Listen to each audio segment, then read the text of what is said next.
Okay, so you've seen the list. Rolling Stone's 500 greatest albums of all time. It's iconic and divisive, and honestly, I think it gets a lot of things wrong. If you're anything like me, trying to keep that love of music alive or maybe reignite that spark, then today's video is for you. I'm going to pull back the curtain on 5 albums in the 500 to 401 range that I think are severely overlooked and deserve a fresh listen. You may have missed some of these entirely, and trust me, you don't want to. So why do some great albums get overlooked? Well, I think it's a mix of nostalgia bias and being stuck in our own ways and just genuinely not having enough time in our lives to listen to absolutely everything that's out there. I think this Rolling Stone list is a great framework. It's good canon, but I don't think it truly reflects the full impact of a lot of the music that are at the lower ends of this list or things that even got left off. My goal at Hendy Creek is always to help us find a way to meet music in the middle, to find a way to reconnect with the music that we listen to.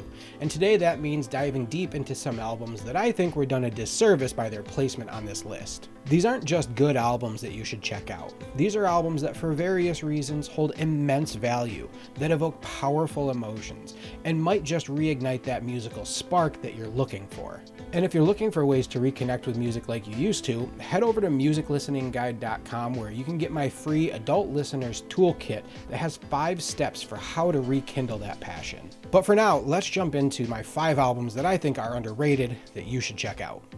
First up, at number 454, we have Can with their album Ege Bamyasi. Released in 1972, this album in particular, and Can in general as a band, I think often get overshadowed by probably the biggest krautrock band, Kraftwerk.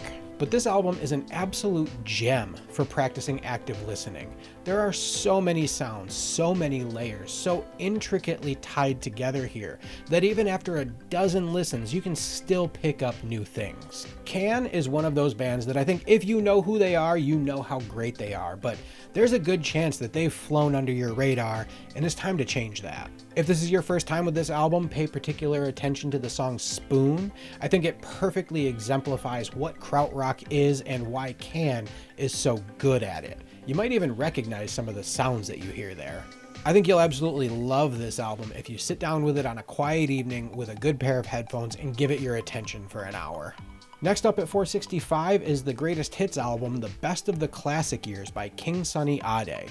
This album came out in 2003 and collects together the best music from 1969 to 1974 from the Nigerian musician.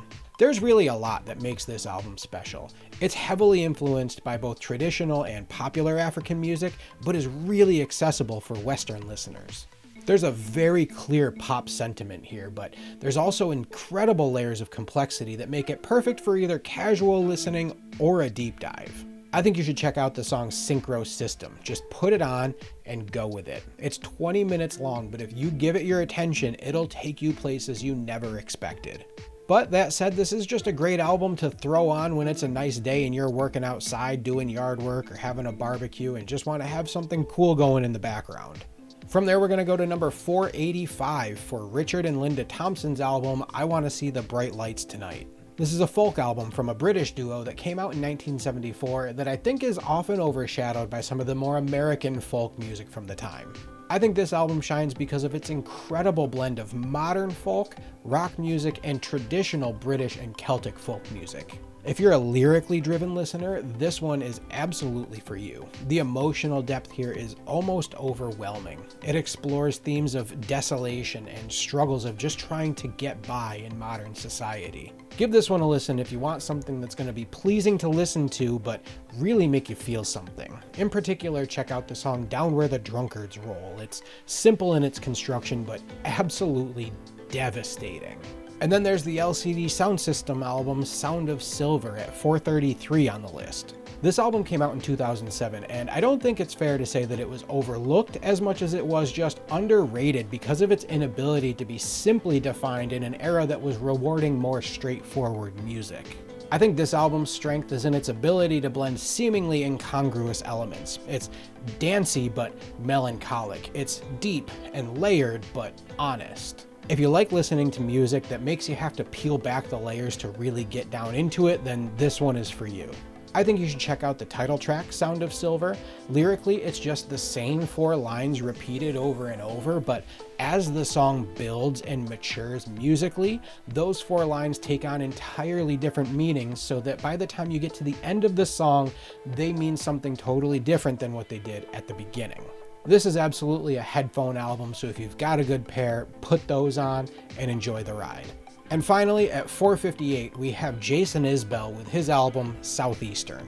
This one came out in 2013, and while it is regarded as a top-tier modern country album, it's often overshadowed by the Jason Aldeans and Morgan Wallens of the world. This album is intense and emotionally raw, and if you give it your time and attention, I guarantee you'll find a song that makes you cry. For me, it was Elephant. But outside of the emotional intensity, this is a songwriting masterpiece. Each song is exquisitely crafted and leaves me in awe every time. This has become the album that I use when I hear somebody say, I don't like country music, because it wins everyone over. And I think it's criminal that it's this low on the list. So there you have it, my 5 most underrated albums from the 500 to 401 range on Rolling Stone's list of the 500 greatest albums of all time. These albums prove that sometimes the true gems aren't the ones at the top of the list. They're the ones hiding in plain sight, just waiting for you to give them a chance and give them a listen. And that's what we're all about here at Hendy Creek, helping you rediscover those fantastic musical moments that connect with you now. And now I'm genuinely curious, what do you think of these albums? Have you listened to them? Are there any other albums on this chunk of the list that you think are criminally underrated? Leave a comment and let me know. I'd love to hear from you. And if you enjoyed this deep dive into these underrated albums and you're ready to ramp up your music discovery, I've got 2 things for you. First, consider joining the Hendy Creek Album of the Month Club over on my Patreon. This is where we take the idea of album deep dives to the next level. Each month I share my favorite albums and exclusive content and insight to help you connect in new ways. It's like a book club, but for music, and you can find it in the link down in the description. And second, if you're looking for even more guidance, don't forget to check out musiclisteningguide.com for my free adult music listener starter kit with 5 ideas for how you can connect with music again. And finally, I so appreciate you being here. I appreciate you liking this video and subscribing to this channel and sharing this video with somebody that you think can discover more music. Thank you for watching, and I'll see you next time. Music was everything to me growing up, but somehow life got in the way, and for 15 years I barely listened to anything new. Now I'm 40 and I'm diving back in, 1 song, 1 album at a time, and sharing that journey with you. Welcome to Hendy Creek.